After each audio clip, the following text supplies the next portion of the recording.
Écoute, bonjour Audrey, merci beaucoup d'être là avec nous aujourd'hui. Et pour démarrer cette interview, est-ce qu'il te serait possible donc de te présenter, de présenter ton métier et notamment la société aujourd'hui dans laquelle tu œuvres? Oui, bien sûr. Donc je m'appelle Audrey Hirschfeld. Je travaille chez Naval Group, dans le Var, sur le site d'Olioul. Et en préambule, déjà, je voudrais vous remercier pour ce prix, ingénieur ISEP, année 2020. Je suis très, très contente, et très honorée de l'avoir reçu.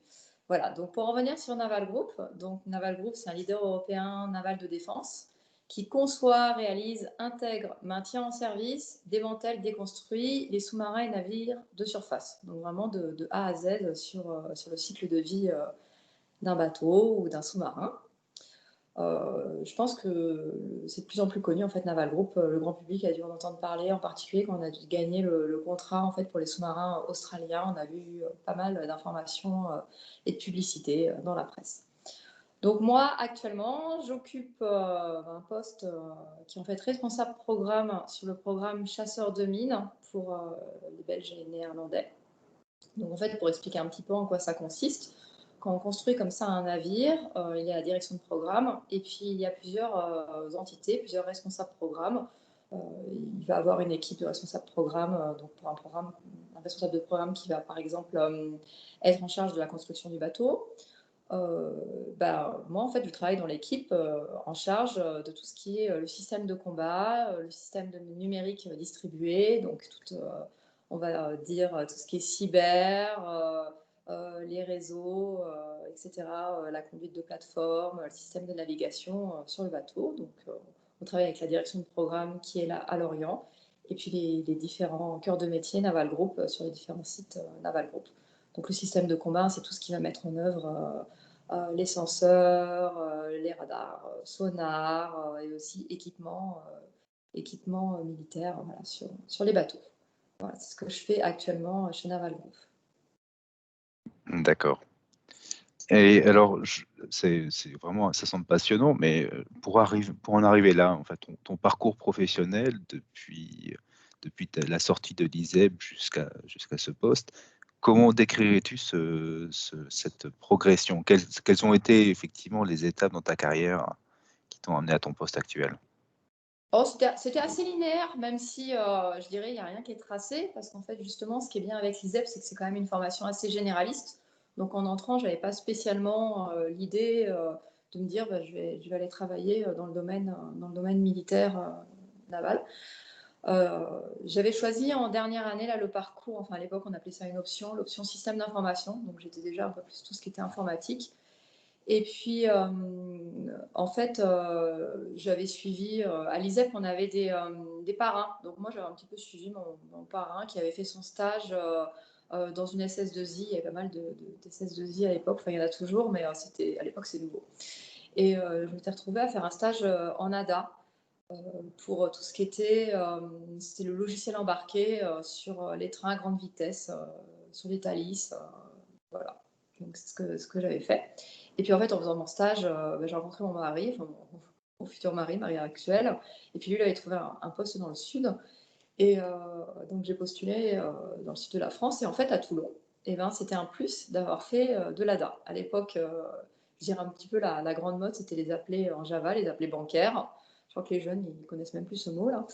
Mais à Toulon, dans tout ce qui était naval embarqué, c'était l'ADA. C'est comme ça que je me suis retrouvée en fait chez Thales à faire de l'informatique, du logiciel. Donc pour mettre en œuvre les systèmes d'armes, c'était sur les porte-avions, sur le porte-avions à l'époque.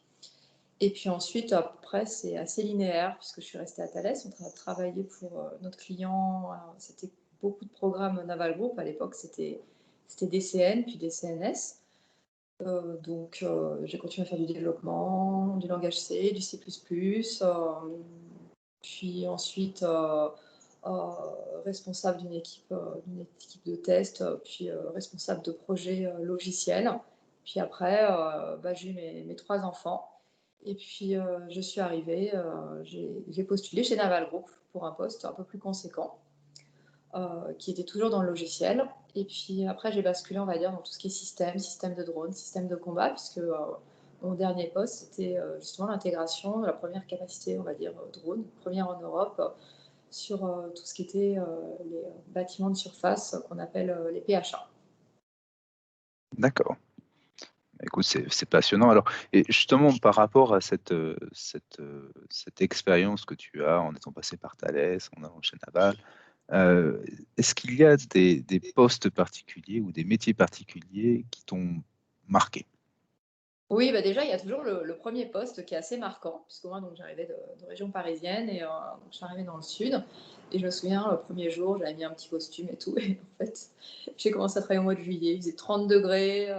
On était sur des plateformes où là, par contre, il faisait beaucoup plus froid pour justement sur des consoles pour le porte-avions, à faire de l'ADA. Enfin, c'était vraiment un choc par rapport à tout ce que j'avais fait à l'étude, enfin, pendant mes études.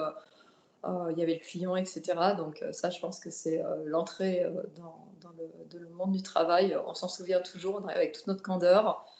Et puis après, il y a mon dernier poste, donc je parlais tout à l'heure, l'intégration des systèmes de drones sur les PHA. En fait, les PHA, bon, c'est le nouveau nom des BPC.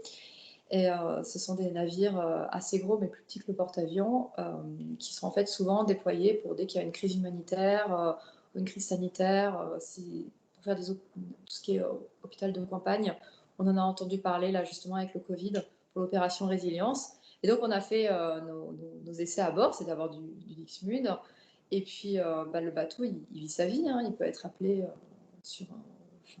lors de différentes missions opérationnelles. Donc j'ai embarqué 3 fois, en fait, 3 semaines pour faire des essais, pas que 3 semaines consécutives, hein, 3 fois une semaine. Et puis après, faut nous débarquer. Donc ça, je pense que ça restera en fait vraiment un souvenir très fort quand on est amené à débarquer, qu'on se retrouve au milieu d'une unité. Donc là, on a débarqué avec des gens de l'armée de terre, au milieu des chalands. Donc on était dans ce gros hangar Avia. Dans ce grand hangar pour débarquer, c'est pas le. Enfin bon, je vais pas rentrer dans les détails, c'est pas le hangar aviation, je me suis trompée de terme. Donc le grand hangar avec toutes les sirènes pour arriver sur ces chalands de débarquement entre deux chars, des unités de l'armée de terre. Enfin, ça reste un moment très très fort. Voilà, très très fort. Je pense qu'on tous ceux qui ont embarqué, enfin, c'est des moments très forts. D'accord, merci. Ça a l'air effectivement d'être impressionnant. Ouais, Je vois aussi dans l'ensemble des activités que tu mènes en parallèle, il y a une action dans laquelle tu es très investi qui est Elle bouge. Est-ce que tu peux nous en dire un peu plus? oui, alors Elle bouge, c'est une association qui en fait a pour but de promouvoir les métiers scientifiques, les carrières scientifiques chez les jeunes filles. Donc on intervient dans les collèges et dans les lycées parce qu'on s'aperçoit qu'il y a environ 28% d'ingénieurs femmes en fait. Et puis quand on arrive dans des sociétés comme Thales, Naval Group, il n'y en a plus que 20%. Alors que quand on est en terminale S, enfin à mon époque c'était encore terminale S, il y avait 50% de femmes. Donc on se demande en fait où sont les femmes au fur et à mesure. Et moi je crois beaucoup au fait de pouvoir travailler dans des entreprises qui ressemblent dans la société dans laquelle on vit, donc avec 50% de femmes. Donc c'est peut-être mon petit côté un peu féministe, mais j'ai eu envie de m'engager dans tout ça pour continuer à travailler en fait avec des femmes, parce que je pense que la diversité, la mixité, c'est vraiment très très important dans tout ça. Donc je suis marraine en fait depuis 2015. Donc comme je le disais, on intervient dans les collèges, dans les lycées, mais pas juste en termes d'ingénieurs, il peut aussi y avoir des techniciennes. Enfin, c'est vraiment tout ce qui est métier scientifique, pour aller voir les jeunes filles, pour leur parler de toutes ces carrières qui ont des forts débouchés, pour qu'elles osent aussi, parce que souvent on ne se projette pas, on n'ose pas, et puis aussi pour qu'elles aient une indépendance de choix vis-à-vis de leur carrière financière, etc.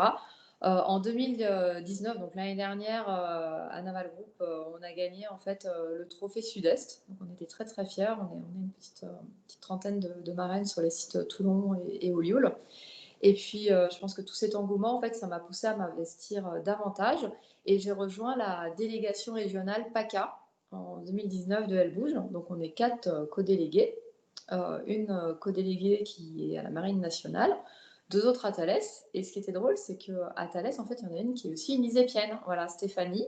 Stéphanie Lavignas, qui travaille à Thales vers Sophia Antipolis. Et c'est rigolo parce que de rencontrer d'autres ISEPiennes engagées, en plus travaille sur tout ce qui est sonar, donc également sur des programmes avec Naval Group, c'est plutôt sympa. Ça fait aussi des belles rencontres. Parfait, merci. Je trouve ça passionnant et c'est vraiment une belle action. Et d'ailleurs, c'est une très belle transition vers la dernière question que j'allais te poser, qui est ce qui fait de toi une ingénieure ISEP, de ton point de vue.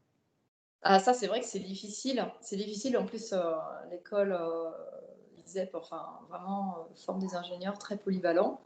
Bon, après, à titre personnel, moi, l'ISEP, je suis tombée dedans depuis que je suis née, hein, puisque mon père est un ingénieur ISEP. Donc, j'ai peut-être été élevée avec justement ce qui fait un ingénieur ISEP. Je dirais, bon, déjà, j'ai gardé beaucoup de contacts avec des ISEPiens. Ma témoin de mariage, par exemple, c'est une ISEPienne. Et puis, j'ai retrouvé des ISEPiens tout au long de ma carrière à Thales ou à Naval Group. Actuellement, par exemple, je travaille, c'est un peu le hasard, hein, à Lorient, dans les équipes de Lorient, il y a un ISEPien, voilà, qui occupe le poste d'architecte numérique d'ensemble. Il y a aussi j'ai eu 2 responsables de département ISEPiens, dont le dernier. Et à chaque fois, je dirais qu'on retrouve un peu ce pragmatisme, ce bon sens, en plus, bien sûr, je dirais, d'une haute technicité. Hein, techniquement, en général, bon, les ISEPiens sont très bons, mais il y a vraiment tout ce qui est le bon sens, le pragmatisme. Et puis, en général, je dirais des ISEPiens que j'ai pu rencontrer après, tout simplement, c'est des gens bien. Voilà, c'est des gens bien. Il y a l'humain au cœur du métier. Voilà, je ne sais pas quoi dire de plus. Bah, écoute, en tout cas, merci. C'était un très très beau témoignage. Ici s'achève notre interview et puis, comme disent les marins, bon vent. Merci et merci encore pour ce prix.